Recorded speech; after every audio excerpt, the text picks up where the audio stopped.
লিখিত প্রশ্ন আসছে, তাবলিগ জামাতের মুরব্বীগণ বলেন সাধারণ লোকের জন্য এক চিল্লা, আলেমগণের জন্য এক সাল।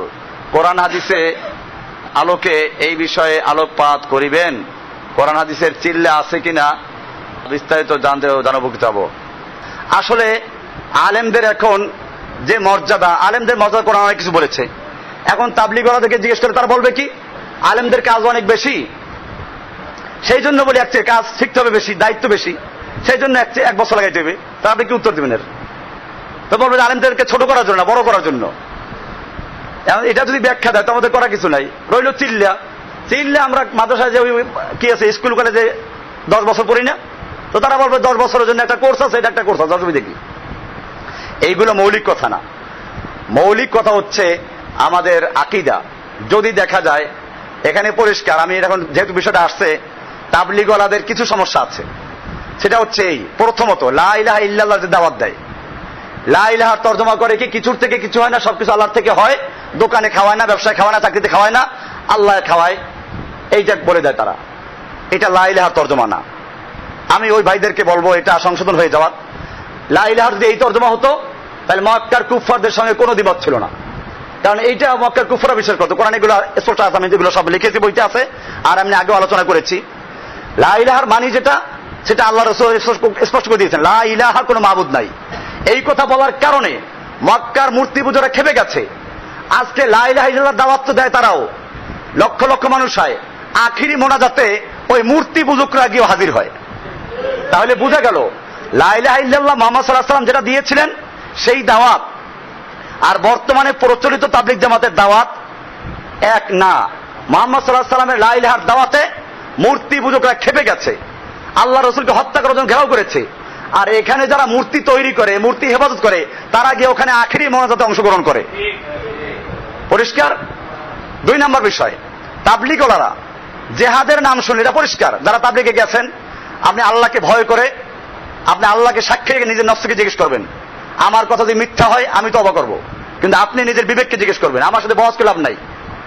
আমি নিজে তাবলিগে গেছি, আমি দেওবন্দে পড়ার সময় তাবলিগের সময় লাগাইছি অনেক। এই যে বিষয়টা আমি যেখান থেকে আসলাম, যে এই তাবলিগে আমি সময় লাগাইছি, তাবলিগ বসছি, আমার ছাত্র জীবন থেকে আমি এটা বাস্তব যে ইসলামের বিরুদ্ধে যারা চক্রান্ত করে, ষড়যন্ত্র করে, আমি তাদের বিরুদ্ধে সবসময় কাজ করেছি। জেহাদকে আমি পছন্দ করি। কোরআনে জেহাদ আছে, হাদিসে জেহাদ আছে। আল্লাহ নবী জেহাদ করেছেন। আল্লাহ নবী মৃত্যুর পরে আল্লাহ নবীর ওয়ারিস সূত্রে যা রেখে গেছেন তার মধ্যে ছিল খালি তরবারি, অস্ত্র ছিল, লোহার পোশাক ছিল। আল্লাহ তাআলা নিজে বলেছেন লড়াই করি। কোরআনে বলা আছে ওয়ালাকিন্নাল্লাহা কাতালাহুম, আল্লাহ নিজে ওদেরকে হত্যা করেছে। কোরআন পরিষ্কার আছে ওমা কাতা ফালাম তাকতুলুহুম, আপনি যখন বদরের যুদ্ধে কাফেরদেরকে হত্যা করেছেন, ফালাম তাকতুলুহুম, আপনারা ওদেরকে হত্যা করেন নাই, ওয়ালাকিন্নাল্লাহা কাতালাহুম, আল্লাহ নিজে কতল করেছেন। তাহলে কতল গেছে কার দিকে? আল্লাহর দিকে নিসবত করেছেন। এরকম কোরআনে আরেকটা আয়াত আছে ওয়া কাফাল্লাহু বিল, এটা কি? কাফাল্লাহুল মুমিনিনা কিতাল ওয়া কাফাল্লাহুল মুমিনিনা বিল কিতাল, যুদ্ধ করার জন্য আল্লাহই মুমিনদের পক্ষে যথেষ্ট। তাহলে আল্লাহ যুদ্ধ করার কথা বলতেছেন, আল্লাহ নবী যুদ্ধ করেছেন। এরপরে আল্লাহ তাআলা ফেরেশতাদেরকে যুদ্ধ করার শিক্ষা দিচ্ছেন। বদরের যুদ্ধে ফেরেশতারা যুদ্ধ করতে যাবে, ফেরেশতারা বলল আল্লাহ আমরা যুদ্ধ করব কেমনে? ওয়ানাহনু নুসাব্বিহু বিহামদিকা ওয়া নুকদ্দিসু লাক, আমরা তো তাসবিহ তাহলিল পড়ি, আমরা তো যুদ্ধ করি না। আল্লাহ কি বললেন? ফাজরিবু ফাওকাল আনাক অদরিবু মিনহুম কুল্লা বানান, ঘাড়ে মারবা আর ওদের প্রত্যেকের আঙ্গুলের মাথায় মাথায় পিটাইবা। আল্লাহ তাআলা প্রশিক্ষণ দিচ্ছেন ফেরেশতাদেরকে। কোরআন পড়েন, কোরআনের প্রায় 500 আয়াত আছে জিহাদ সম্পর্কে। কোরআনে বলা আছে ইন্নাল্লাহা আশতারা মিনাল মুমিনিনা আনফুসাহুম ওয়া আমওয়ালাহুম বিআন্না লাহুমুল জান্নাহ, আল্লাহ তাআলা মুমিনদের জান এবং মাল ক্রয় করে নিয়েছেন জান্নাতের বিনিময়ে। এটা ওরাও পড়ে। এরপরে কি বলা আছে? ইউকাতিলুনা ফি সাবিলিল্লাহ, তারা আল্লাহর রাস্তায় লড়াই করে, ফায়াকতুলুনা ওয়া ইউকতালুন, তারা মারে আর মরে, তারা মারে আর মরে। সূরা তাওবার 111 নম্বর আয়াত। এই আয়াতগুলো পড়ে যদি ঘুরাইয়া দেয় আল্লাহ তাআলা মুমিনদের জান মাল ক্রয় করেছেন জান্নাতের বিনিময়ে, এই কথা বলে নিয়ে গেল চিল্লায় চলে যাও, আল্লাহর রাস্তায় বের হয়ে যাও। এইখানে কি আল্লাহর রাস্তা বলতে সেটা বলা হয়েছে? এরকম ভাবে হাদিসে বলা হয়েছে লাগাদওয়াতুন আও রাওহাতুন ফি সাবিলিল্লাহি খায়রুম মিনাদ দুনিয়া মা ফিহা, এক সকালে এক বিকেল আল্লাহর রাস্তায়, দুনিয়া এবং দুনিয়া যা কিছু তার চেয়ে উত্তম। এই হাদিসটা মুহাদ্দিসিনে কেরাম কোন জায়গায় উল্লেখ করেছেন? সব হাদিসের কিতাব খুলে দেখেন, বুখারীতে সব জায়গায় আছে। হাদিসটা আছে কিতাবুল জিহাদে, তার মানে জিহাদের রাস্তায় গিয়ে, সীমানা পাহাড়ে যেতে গিয়ে, মুসলমানদের তাঁবু পাহারা দিতে গিয়ে এক সকাল এক বিকাল কাটানো, দুনিয়া এবং দুনিয়া যা কিছু তার চেয়ে উত্তম। সেটা নিয়ে গেল কোথায়?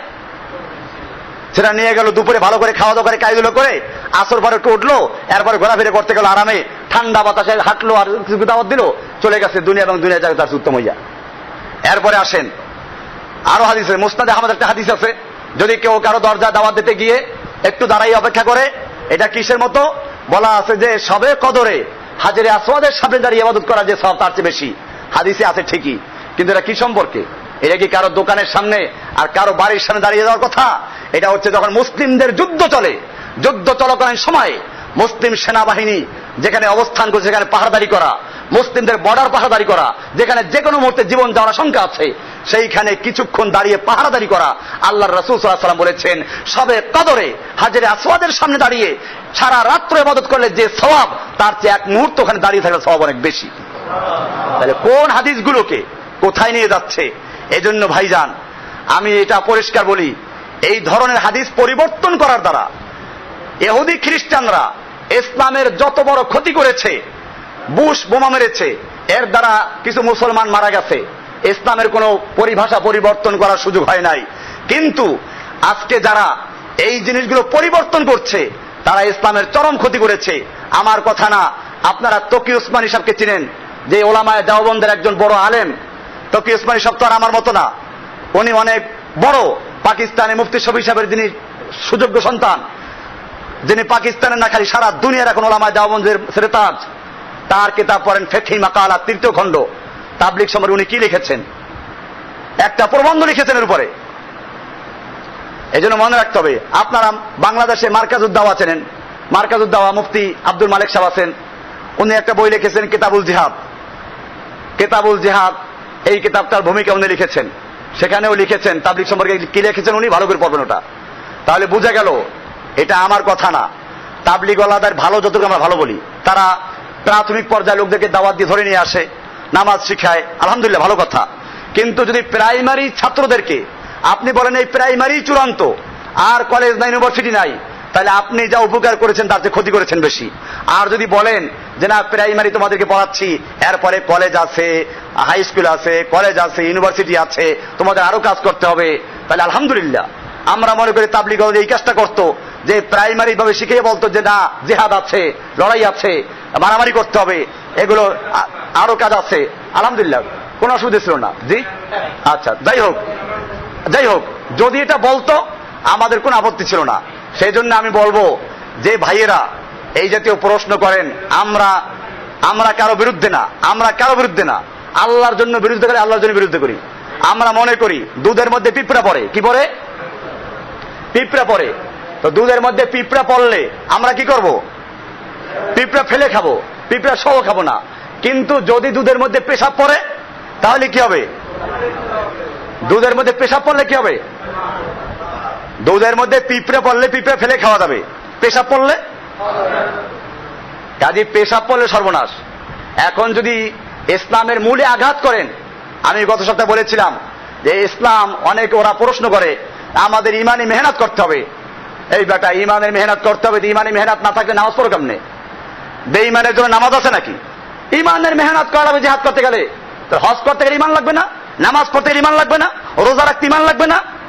যেই ইমান দিয়ে নামাজ পড়ো, যেই ইমান দিয়ে রোজা রাখো, যেই ইমান দিয়ে হজ করো, ওই পরিমাণ ইমান দিয়েও জিহাদ করা যাবে।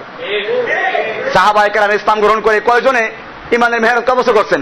আনসার সাহাবীরা ইসলাম গ্রহণ যুদ্ধ করতে চলে গেছেন, ইতিহাস আছে না এরকম ইমানের মেহনত করে ইমান মজবুত করতে হবে। তারপরে আবার বলে যে কি আছে ইমান, আমি যাদের মধ্যে গেলে পালাই যাইতে পারি। কি অবস্থাটা, এটা যে দুর্বলতা সেটা আবার প্রচার করে পালাই যাইবে, তো তুমি কি ইমান অর্জন করলা?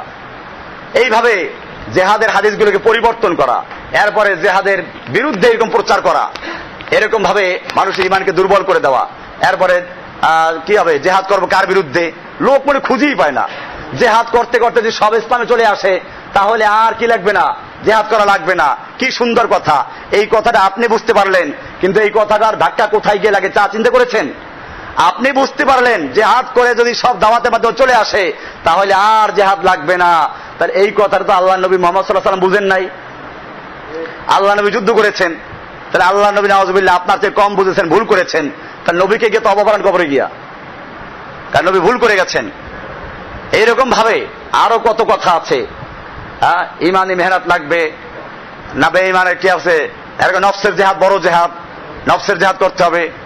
এরকম ভাবে আরো বিভিন্ন লাইনের কাজ আছে। এই হাদিসগুলো আমার একটা বই আসতেছে উপরে, দিন কায়েমের সঠিক পথ, একটা বই আসছে, এটা বইটাও শেষ পর্যায়ে আছে ইনশাল্লাহ।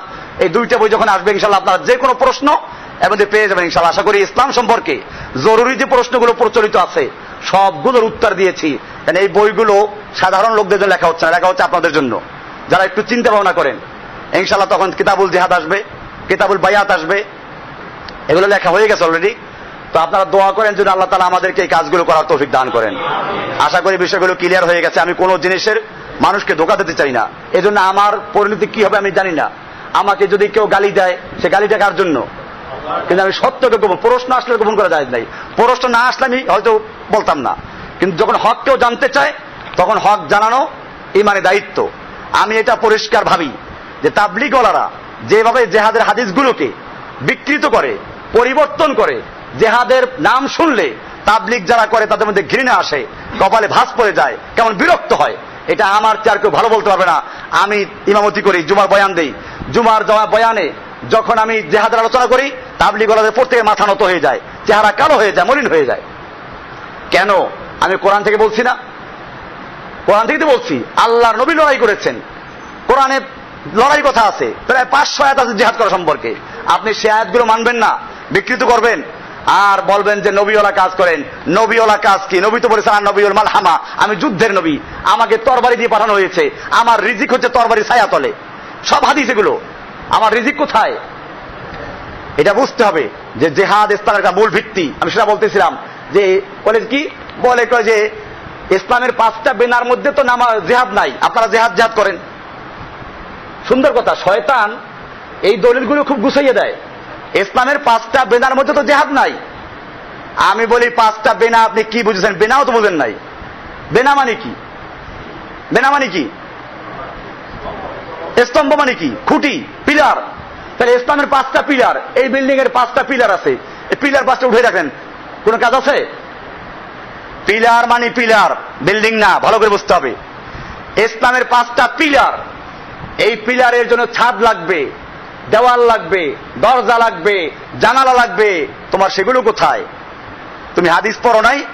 আল্লাহ রাসূল পরিষ্কার বলেছেন ইসলামের এই 5টা পিলার, আওয়ালা আদুল্লুকুম আলা রাসিল আমরা উমুদ যুররাতি সিনামিহি।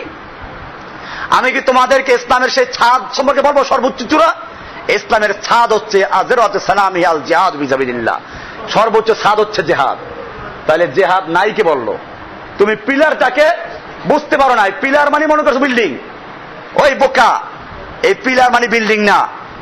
ইসলামের 5টা পিলার বলা হয়েছে, এই পিলারের উপরে ছাদ লাগবে, সেই ছাদ হলো জিহাদ। ছাদ কি? মেশকাতে একটা শুরু দিকে হাদিসটা আছে, সব কিতাবে আছে হাদিসটা, আওয়ালা আদুল্লুকুম আলা রাসিল উমরা আমুদিহি ওয়া যিরওয়াতি সানামিহি যারওয়াতু সানামিহি আল জিহাদ ফি সাবিলিল্লাহ।